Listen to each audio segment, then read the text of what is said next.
नमस्कार, मैं गरिमा श्रीवास्तव और आप देख रहे हैं द लोक नीति। मध्य प्रदेश में लगभग 1.5 साल से फॉलन आउट अतिथि विद्वान अपनी सेवा में बहाली को लेकर गुहार लगा रहे हैं, पर सरकार इनकी कुछ भी सुध नहीं ले रही है।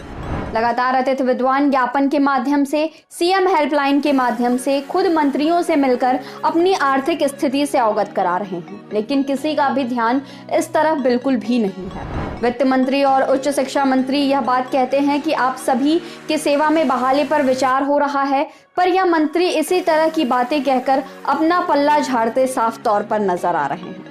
फॉलन आउट अतिथि विद्वान अपनी आर्थिक स्थिति से जूझते जूझते आत्महत्या करने को मजबूर हैं। हाल ही में एक और फॉलन आउट अतिथि विद्वान ने आर्थिक संकट की वजह से फांसी लगाकर आत्महत्या कर ली।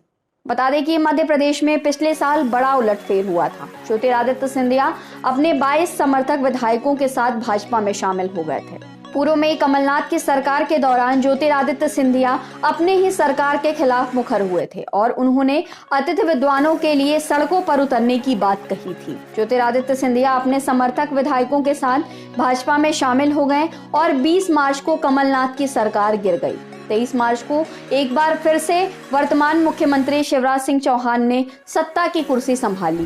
जब सत्ता में शिवराज की सरकार नहीं थी तो वह बार बार यही बात कहते रहते थे कि उनकी सत्ता में वापसी होते ही सबसे पहला काम होगा अतिथि विद्वानों की सेवा में बहाली और उनका नियमितीकरण। पर मुख्यमंत्री शिवराज सिंह चौहान को सरकार बनाए 1 साल से ज्यादा समय हो गया, लेकिन अभी तक अतिथि विद्वान सेवा से बाहर हैं। लगभग 600 अतिथि विद्वानों की सेवा में बहाली नहीं हुई है।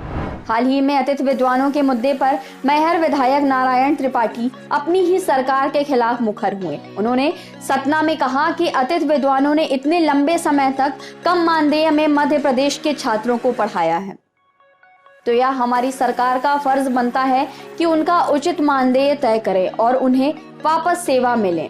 उन्होंने यह बात भी कही कि मैं इस मुद्दे को उठाऊंगा। अतिथि विद्वानों ने कहा कि फॉलन आउट अतिथि विद्वानों की स्थिति लगातार बिगड़ती जा रही है, वह आत्महत्या करने को मजबूर हैं। अगर सरकार उनकी जल्द से जल्द सेवा में बहाली नहीं करती है तो धीरे धीरे सभी अतिथि विद्वानों को आत्महत्या करना पड़ेगा और इसकी जिम्मेदार सिर्फ और सिर्फ शिवराज सरकार होगी। तो अब देखना होगा कि मुख्यमंत्री शिवराज सिंह चौहान की नजर इन फॉलन आउट अतिथि विद्वानों पर कब पड़ती है। फिलहाल खबरों में इतना ही। देखते रहिए द लोक नीति।